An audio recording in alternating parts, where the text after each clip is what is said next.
Hello everybody. I thought I'd do a video today on recruitment and finding brilliant people. I think in my career, the people side of it, along with kind of numbers and commerciality, they've probably been my two biggest areas of strength. Putting this video out, there might be people that then comment at a later date saying that what I'm saying is bollocks, but I think 95% of people that have ever worked with me would want to work with me again, and it's something I really pride myself on. And if that's ever not been the case, I would take that hugely personally, because I think businesses are nothing without people.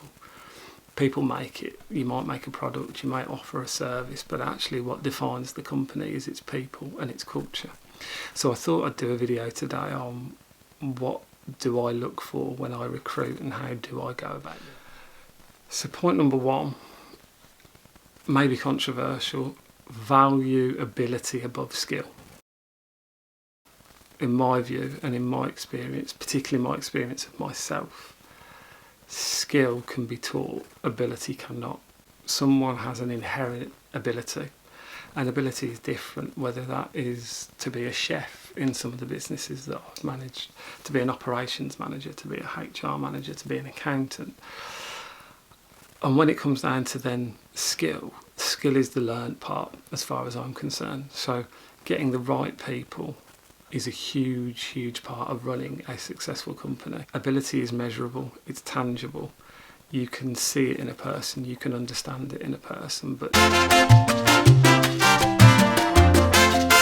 high performing, high ability person with no previous work experience over someone with 20 years worth of experience that may have a set pattern of behaviours that might not be right. I caveat that with there's certain industries, there's certain careers where experience is invaluable, qualifications are invaluable. So I'm coming from the point of view where I've worked in a lot of industries where that's not the case. Football stadiums, music arenas, sporting stadiums, catering events, exhibitions, esports, and now kind of Lego model producing. The one thing I say about nearly 95% of the most talented people I've ever worked with, they've been really passionate about what they do, but they haven't actually been qualified. There will be people out there who disagree with me, and they're free to, but I stand by this statement. But I'd much rather take, as I come back to the point, someone who's a high-performing individual that's clearly going to have a high ability but may lack experience. So that's point number one. Point number two is value communication. Can that person communicate? They may be socially awkward. They may not be the most outwardly confident person. And obviously if they're going to be a manager or a leader, you've got to be sure that they can effectively communicate with the team. So I think particularly when it comes to the interview itself, for me, asking a set of unorthodox questions to facilitate a conversation is far better than a set of skill-based criteria questions, because actually what you're trying to do, as far as I'm concerned, is get under the hood, get to know the person, and can that person adapt, respond, make me believe in them? Because if they're the qualities that they offer, I'm more likely to employ them. If they have an absolutely stellar CV, but I find the 30 minutes to 60 minutes that I'm with them excruciating, the chance of me giving them a job is going to be slim to non-existent. Point number three, back the underdog. Obviously not every person you interview is an underdog, but someone who's looking for an opportunity, someone that's faced a lot of rejection, if they can still come back with conviction and vigour, and in the space of the time you meet them they make you believe, I think that is a skill that's highly commoditised in terms of business, because they're resilient. You know that already. They've had their knocks, but they've got that something about them that makes you believe.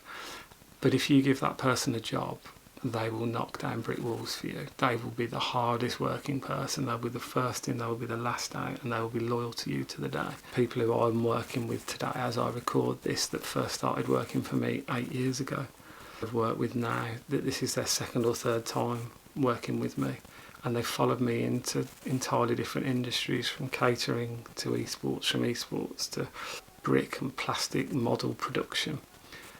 Actually, finding those kind of people, those ones that aren't frightened, that is a huge, huge plus. And those people will probably stay with you for life. As long as there is an opportunity for them to stay with you, they will take it. Bad boys for life. Number 4, super simple one. Are they likeable? Not everyone is everyone's cup of tea, and not everyone will get on. But there is a very real difference between someone who is fundamentally likeable, even if they're different, they're unusual, and someone who's just plain unlikable. Quite simply, never employ an unlikable person as far as I'm concerned. I say that from the industries I work in. Perhaps it's different in others, where if you are such an expert, that overcomes the need to be liked. But in any industry I've been in, people are everything. So don't employ unlikable people. Number 5, are they a good person? So this is very different to, are they likeable or unlikable? Do they have ability or skill or both? Are they a good person? Because I think in any organisation, what you want is a set of people that, even if they're hard, they're a taskmaster, when push comes to shove, are they ultimately a good person? Inside them, at their core being, if you give them the option to do the right thing or the wrong thing, but no one will ever know, are they naturally inclined to the decision that is the good thing to have done? I never want to be in a company with someone whose inclination will be to do the wrong thing, because I'm going to second guess that person. I'm not going to trust that person. And in terms of employment, trust's everything to me. You have to earn trust, but when I say that, my natural assumption is if I've recruited you, you've made it through the filter for me. Therefore, you have earned my trust, and you will keep my trust until there's a reason not to have it. At the point I no longer trust you, there will not be that much time between you being in the business and you exiting the business, because without trust, I don't think there is anything else. So they're the 5 things I look for when recruiting. And I think, as I say, tangibly, hard to prove it over a video, but I think anyone that has met me, I think the people that I spend my time with, the people I bring with me into businesses, speak volumes for my desire to recruit the best people.